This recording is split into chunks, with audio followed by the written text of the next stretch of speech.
The doorbell rang at precisely 7:32 a.m. on a Saturday. Not once, not twice, but three aggressive, rapid-fire chimes that ricocheted through Margaret Holloway's pristine colonial home. She knew before opening the door exactly who it was. Only one person in Oakwood Estates pressed a doorbell with such self-important urgency. Barbara Watson, president of the Homeowners Association and self-appointed guardian of community standards. Margaret's fingers tightened around her coffee mug as she opened the door, revealing Barbara in her weekend uniform, khaki capras, a pastel cardigan, and a glossy smile that never quite reached her eyes. "Margaret, I hate to disturb you so early, but we have a situation that simply can't wait." Barbara clutched her HOA binder, a 3-inch monstrosity filled with bylaws, violation notices, and neighborhood photographs, against her chest like a shield. "What is it this time, Barbara?" Margaret asked, not bothering to invite her in. Last month, it had been Margaret's mailbox being 2 inches too tall. The month before, the shade of her porch light was fostering an unwelcoming atmosphere. Barbara's smile tightened.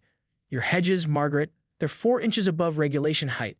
Article 8, Section 3 clearly states that all front-facing shrubbery must be maintained at no higher than 36 inches.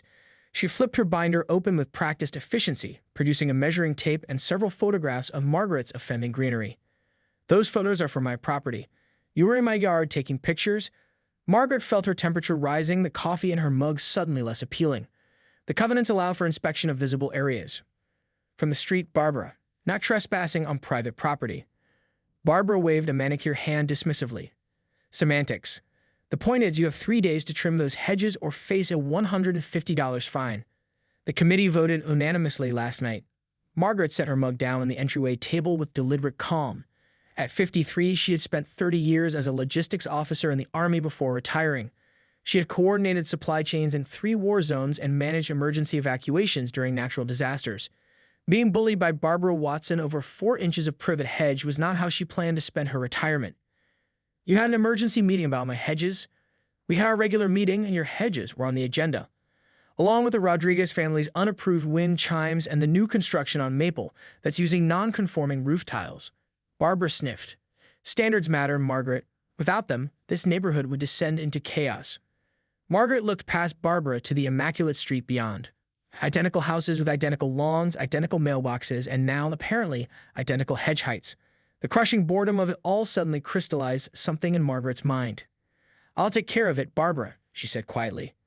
Barbara blinked, clearly surprised by the sudden capitulation. "Well, good. I'm glad we understand each other." She snapped her binder shut. "Oh, and the committee also noted your garage door was open past 8 p.m. twice this week." As Barbara turned to leave, Margaret's phone buzzed with a text. It was from her old Army colleague, Colonel Jackson. "Still have that storage container of equipment from the base closure. Need it gone by end of month." Margaret watched Barbara's retreating figure, then looked at her phone again. A slow, deliberate smile spread across her face as the perfect solution took shape in her mind.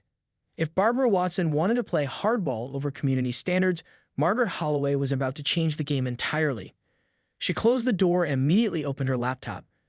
The first search: how to create a military-grade perimeter on residential property. By Sunday afternoon, Margaret's driveway hosted a 16-foot shipping container that gleamed dull green in the suburban sunlight. The neighbors peeked through blinds and slowed their cars as they passed, curiosity battling with the unspoken Oakwood Estates rule against obvious gawking. Margaret worked methodically, clipboard in hand, checking inventory against her master plan. The text from Colonel Jackson had been perfectly timed. The base closure had left them with surplus equipment that would otherwise be scrapped. Equipment that Margaret now unloaded with precise efficiency. Motion sensors, perimeter lighting, training obstacles, and a collection of decommissioned communications gear that hadn't seen use since Desert Storm. "What in God's name is happening here?" The voice carried across the lawn, sharp as a drill sergeant's but lacking the authority. Margaret turned to see Barbara Watson standing at the edge of her property, flanked by Ted Berman, the HOA vice president and retired insurance adjuster whose only joy in life seemed to be citing municipal codes at neighborhood barbecues. "Hello, Barbara." "Ted." Margaret nodded cordially, just accepting a delivery. Barbara's gaze traveled from the shipping container to the stack of equipment on the lawn and back to Margaret's face. "The covenants expressly prohibit storage containers on residential property. Section 12, Paragraph 4. "Actually," Margaret replied, checking her watch, "the covenants prohibit permanent structures not approved by the committee. This is temporary. They'll be gone by Friday." She picked up a motion sensor. Just going through some old work equipment. Downsizing. Ted stepped forward, clipboard already in hand. We've had complaints about noise and... From whom? Margaret interrupted. I've been working quietly since noon. That's confidential, Barbara snapped, but her eyes flickered toward the Andersons' house across the street, where curtains quickly closed. The Hedges, Barbara continued, clearly attempting to regain control of the conversation. They're still over regulation height. And now this, whatever this is, she gestured at the equipment. Margaret set down her clipboard and approached the hedge in question, industrial pruning shears in hand. With 3 precise snips, she reduced the privet to exactly 36 inches, measuring with a tape to confirm. There, regulation height. She turned to Barbara with a pleasant smile. Is there anything else I can help you with today? Barbara's eyes narrowed. What are you planning to do with all that? She pointed at the equipment. Just sorting through it before donation, Margaret replied smoothly. As the covenants allow, I have 14 days to process large deliveries before they must be removed from view. Ted flipped through his clipboard, frowning as he verified this loophole. As they stood in awkward silence, the Rodriguez children rode by on bicycles, slowing to stare at the unusual scene. Maria Rodriguez, following behind, gave Margaret a small wave and a knowing smile. The wind chimes on the Rodriguez porch chimed in gentle defiance of HOA regulations. We'll be watching, Barbara finally said, her tone making it clear this was both a promise and a threat. I'm counting on it, Margaret replied, her smile never wavering. After they left, Margaret returned to her inventory. By nightfall, Phase 1 was complete, motion sensors installed at precise intervals around her property line, each one calibrated to detect any intrusion. Nothing visible from the street, nothing that violated the letter of the HOA regulations. But the moment anyone set foot on her property without invitation, Margaret would know. That night, she sat on her back porch with a glass of whiskey, reviewing the property schematics she'd drawn up. The first message had already been sent to the chat group of her former unit members. Operation Suburban Thunder is a go. Need volunteers for weekend deployment. Her phone lit up with immediate responses, each one more enthusiastic than the last. 30 years of military service had taught Margaret the importance of strategy, logistics, and having the right people on your team. Barbara Watson was about to learn what happened when you pushed a logistics officer too far. Margaret smiled as she plotted the next phase on her blueprint. The obstacle course would go where the bird bath currently stood. Tuesday morning dawned with military precision as 5 vehicles pulled into Margaret's driveway at 600 hours sharp. Her former unit members, now civilians with various occupations but still possessing the disciplined efficiency of their military days, piled out with duffel bags and toolboxes in hand. Colonel Holloway bellowed Master Sergeant Riley, a 6'4" mountain of a man who now ran a successful landscaping business in Phoenix, reporting for Operation Suburban Thunder as ordered. Margaret grinned as she handed out coffee and mission briefings on her porch. Keep it down, Riley. It's a stealth operation until 800. The neighbors already watching? Asked Lieutenant Chen, who'd driven in from Chicago where she worked as an architect. Third house on the left. Mrs. Anderson hasn't left her window since you arrived. Margaret nodded subtly toward the Colonial across the street where curtains twitched nervously. By 7:30, the operation was in full swing. The team worked with practice coordination, transforming Margaret's backyard with military precision. The shipping container had been cleverly disguised with rapid-growing ivy and positioned as a garden feature. Around it, they constructed what appeared to be an elaborate garden. If gardens typically included cargo nets, climbing walls, and balance beams disguised as decorative features. Everything to code? Margaret asked Chen, who was inspecting the blueprints. Absolutely. It's all temporary structures under the municipal definition, and technically, they're all garden features. Chen grinned. The climbing wall is a vertical planting system. The rope course, decorative garden dividers. At precisely 8:01, Barbara Watson's silver Lexus SUV crawled down the street, slowing to a near stop in front of Margaret's house. The HOA president's mouth formed a perfect O of shock as she witnessed the transformation taking place. Margaret waved cheerfully before Barbara sped away, phone already pressed to her ear. By mid-afternoon, the backyard was unrecognizable. What had once been a standard suburban lawn with a bird bath and rose bushes now resembled a military training facility cleverly disguised as an avant-garde garden. The former soldiers moved with purpose, laughing and reminiscing about deployments past as they secured ropes and tested the stability of structures. At 15:30 hours, the expected knock came at Margaret's front door. Barbara stood on the porch, flanked by Ted and 3 other HOA board members. Her face was flushed with righteous indignation, but her voice remained carefully controlled. Margaret, the board has called an emergency meeting regarding your landscaping renovations. Margaret stepped onto the porch, closing the door behind her. Is there a problem, Barbara? There are at least 17 covenant violations visible from the street, Ted interjected, waving his clipboard. And we've received multiple complaints about noise and commercial activity, Barbara finished. You're running a business out of your home, which is expressly forbidden. Margaret raised an eyebrow. I'm having friends over to help with yard work. Since when is that commercial activity? Those people, Barbara gestured toward the backyard where Riley was now demonstrating a perfect military-style pull-up on what appeared to be a garden trellis, are clearly not social guests. They're my former unit members. We served together for years. Margaret crossed her arms. And everything in my yard meets code requirements. I checked with the city yesterday. The HOA covenants are more restrictive than city code, Barbara retorted.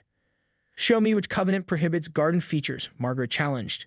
As they argued, Maria Rodriguez approached, pushing a stroller with her youngest child. She paused at the edge of Margaret's lawn, observing the standoff with interest. Is there a problem? Maria asked, her voice carrying the slight accent of her native Colombia. Barbara turned, clearly annoyed by the interruption.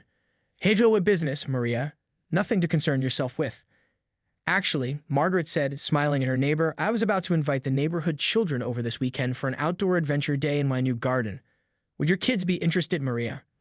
The look of horror on Barbara's face was worth every penny Margaret had spent on her backyard transformation. By Thursday, word had spread throughout Oakwood Estates about Margaret's invitation. Parents called about the adventure day. Curious children rode bikes past her house hoping for a glimpse of the mysterious backyard transformation, and Margaret's email inbox filled with RSVPs. The Rodriguez children had reportedly been talking about nothing else at school. Meanwhile, Barbara Watson had called an emergency HOA meeting for Friday evening. The printed notices appeared in everyone's mailbox Thursday morning, citing urgent community standards issues and potential safety hazards that required immediate attention. Margaret was pruning her regulation height hedges when Ted Berman approached, looking uncomfortable in the afternoon heat. Margaret, could I have a word? His usual clipboard was noticeably absent, and he kept glancing over his shoulder as if afraid someone might see them talking. Of course, Ted.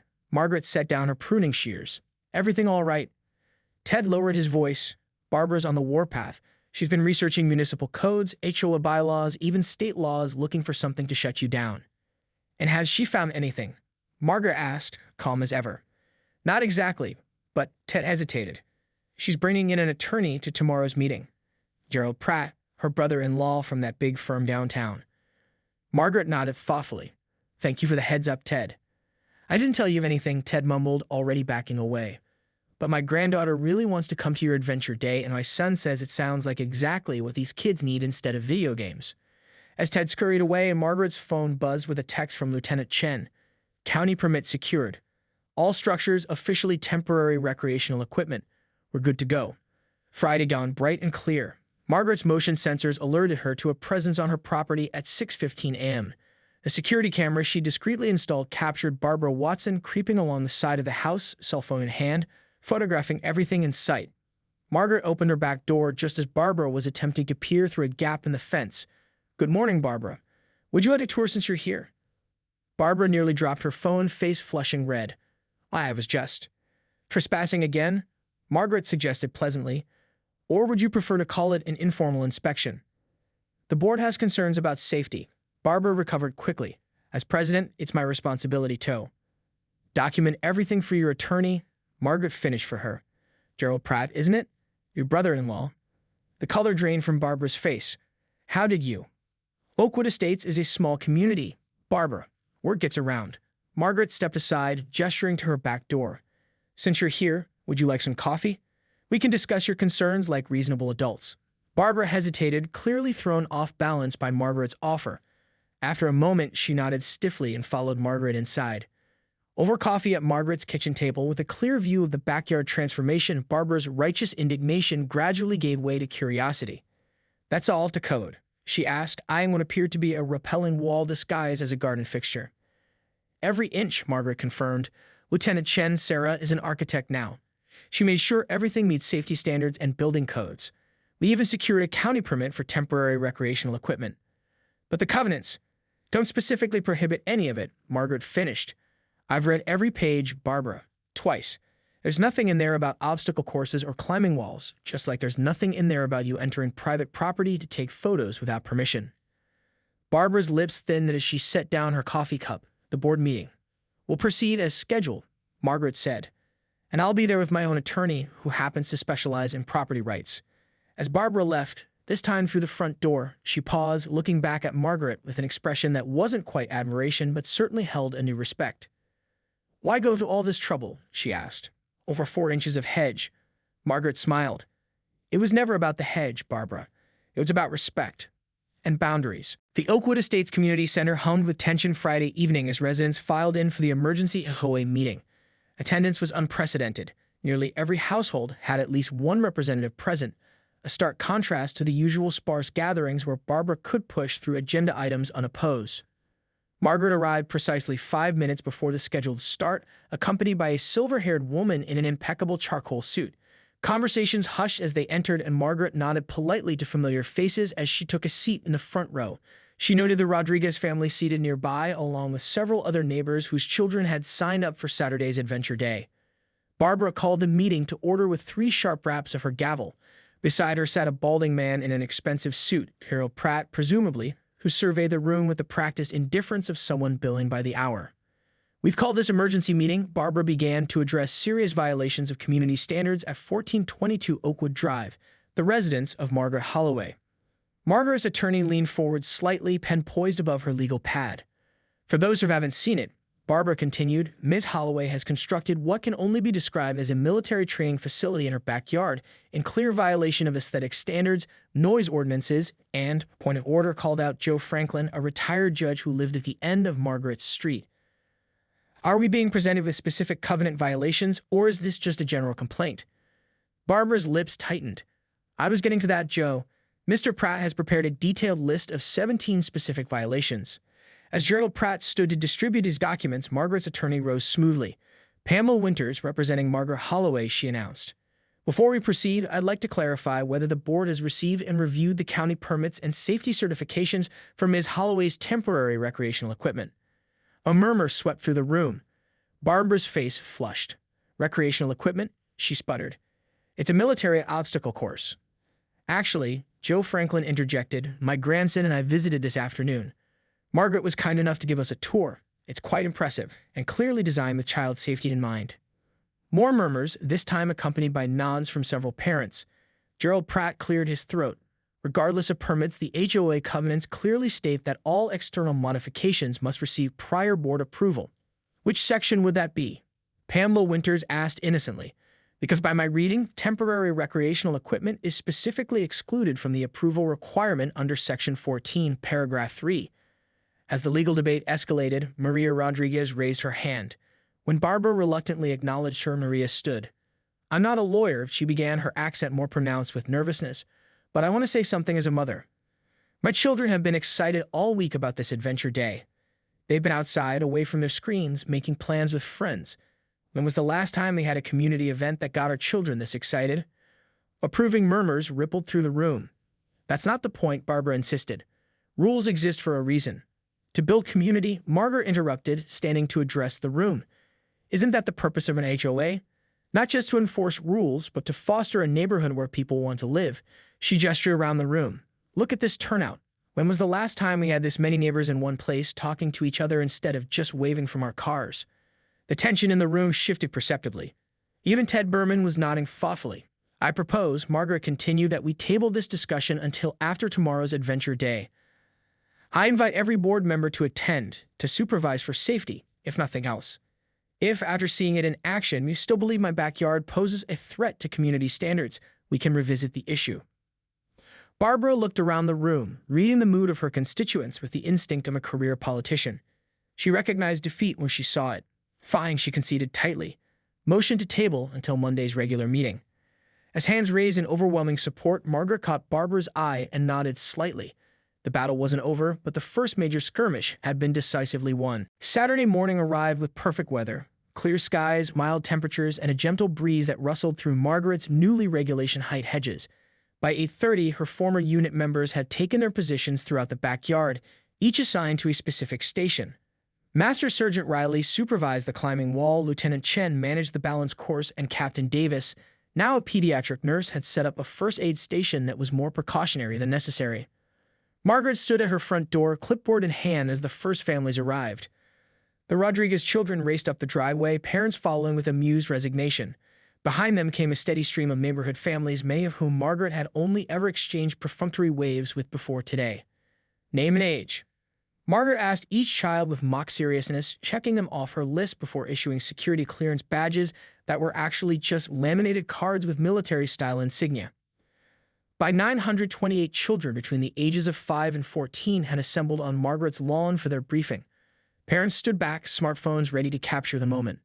"Attention, recruits," Margaret called out, standing tall in her old army cap. "Welcome to Operation Backyard Adventure. Today you'll face challenges that will test your strength, your agility, and your teamwork. Are you ready?" The chorus of enthusiastic "yes" echoed down the street, drawing more curious neighbors from their homes. Among the last to arrive was Barbara Watson, looking uncomfortable in casual clothes that still somehow managed to appear formal. She stood at the edge of the gathering, arms crossed, face set in a neutral expression that required obvious effort to maintain. Margaret approached her with 2 cups of coffee. "Glad you could make it, Barbara," she said, offering 1 cup. "Special blend, Colombian." "Maria's mother sends it directly from Bogota." Barbara accepted the coffee with a nod. "I'm here in official capacity," she stated, though the effect was somewhat undermined by a small boy racing past them with a water balloon. Of course, Margaret agreed amiably. Safety first. As the morning progressed, the carefully planned military precision of Operation Backyard Adventure gave way to the cheerful chaos of children at play. The obstacle course became a playground, the tactical communication system became an elaborate game of telephone, and the camouflage face-painting station had a line that never seemed to diminish. Parents who had planned to drop off their children found themselves staying, first to watch, then to participate. Ted Berman was spotted helping his granddaughter navigate the rope bridge, his usual clipboard nowhere in sight. Even Joe Franklin, the retired judge, took a turn on the zip line that Lieutenant Chen had ingeniously designed to run the length of Margaret's backyard. Margaret moved through it all, directing traffic, solving problems, and ensuring everyone's safety. The same skills she used coordinating military operations now applied to suburban warfare of a different kind. Mid-morning, she found herself standing beside Barbara, both watching as Riley demonstrated proper technique on the climbing wall to an enraptured audience of parents and children. "They're having fun," Barbara observed, her tone suggesting this was unexpected. "That was the idea," Margaret replied. "The Williamson boy." Barbara nodded toward a thin, serious child who typically kept to himself. "I've never seen him interact with the other children before." Margaret followed her gaze to where young Ethan Williamson was eagerly showing another boy how to secure a harness. "His father told me he struggles with social anxiety. Physical activities help him connect." Barbara sipped her coffee thoughtfully. "I suppose there is some community benefit to all this." "There could be more," Margaret said carefully. "The equipment stays up for 2 weeks under the permit. We could organize something for the adults too." "Adults?" "Team building," Margaret explained. "It's what we use these courses for in the military. Builds trust, improves communication." Barbara's eyebrow raised slightly. "Are you suggesting the HOA board needs team building, Margaret?" "I'm suggesting," Margaret replied with a small smile, "that neighbors who play together might find fewer reasons to fight over hedge heights." For the first time since they'd met, Barbara Watson's laugh sounded genuinely amused. Sunday morning's neighborhood chat group exploded with photos and videos from Adventure Day. Parents shared stories of children who had slept soundly after hours of physical activity, of new friendships formed across grade levels, and of dinner conversations that didn't involve screens for the first time in recent memory. The Rodriguez twins had declared it better than Disney World, high praise from 11-year-olds who had been to the actual Magic Kingdom twice. Margaret's inbox filled with thank you messages and, more surprisingly, inquiries about how to volunteer for future events. By mid-morning, she had drafted a rotation schedule for the next 2 weeks, allowing neighborhood children supervised access to the backyard course on designated afternoons. She was reviewing the schedule when her motion sensors alerted her to someone approaching her front door. The camera feed showed Barbara Watson alone and without her usual clipboard or binder. Margaret opened the door before Barbara could ring the bell. "Good morning, Barbara." "Margaret." Barbara nodded, looking uncharacteristically hesitant. "I hope I'm not disturbing you." "Not at all." Coffee. Inside, seated at Margaret's kitchen table with mugs of steaming coffee between them, Barbara seemed to struggle with how to begin. "I've been on the HOA board for 15 years, she finally said. President for 7. Before that, I was on the PTA at my children's schools, the church building committee, and the County Library Foundation. Margaret listened, sensing there was a point to this recitation. "I always believed in standards," Barbara continued, "in doing things properly. My husband calls it my rule book approach to life." A small, self-deprecating smile crossed her face. "He's not wrong." Standards have their place, Margaret acknowledged. My military career was built on them. Yes, but Barbara traced the rim of her mug with one manicured finger. Yesterday, watching those children, watching their parents, I realized something. I've been so focused on maintaining property values that I forgot about quality of life. Margaret raised an eyebrow but remained silent. The HOA board will meet tomorrow night, Barbara continued. Gerald, my brother-in-law, has prepared a case against your backyard course based on technical violations of the covenants. He'll probably win if we push it. Probably, Margaret agreed. But I'm not going to push it. Barbara met Margaret's eyes directly. Instead, I'm going to propose we update the covenants to specifically allow temporary recreational equipment with reasonable safety guidelines. And she hesitated. I'd like you to help draft those guidelines. Margaret blinked, genuinely surprised. Me? You have relevant expertise, and you demonstrated an ability to balance fun with safety. Barbara straightened her shoulders, regaining some of her usual poise. Plus, it would show the community we can work together, which after yesterday's turnout seems politically prudent. A smile tugged at Margaret's lips. Ah, there's the Barbara Watson strategic thinking I've come to expect. Barbara's expression softened. I'm not just a rulebook, Margaret. I do care about this community. That's why I've devoted so much time to it. I never doubted that, Margaret said. Just your methods. Fair enough. Barbara extended her hand across the table. So, partners in covenant revision? Margaret shook it firmly. Partners. As Barbara left, Margaret received a text from Lieutenant Chen. How's it going with the HOA Dragon lady? Need reinforcements? Margaret smiled as she typed her reply, situation under control. Dragon has been tamed or perhaps just redirected toward a more constructive target. She attached the draft schedule she created for the backyard course, adding Phase 2 Operation Suburban Thunder begins tomorrow. Adult team building sessions for the HOA board. Barbara's idea. Chen's response came seconds later. No way. You've performed a miracle, Colonel. Margaret looked out at her backyard, where the morning sun illuminated the obstacle course that had started as an act of rebellion and somehow transformed into a bridge between neighbors. Not a miracle, she murmured to herself. Just good strategy.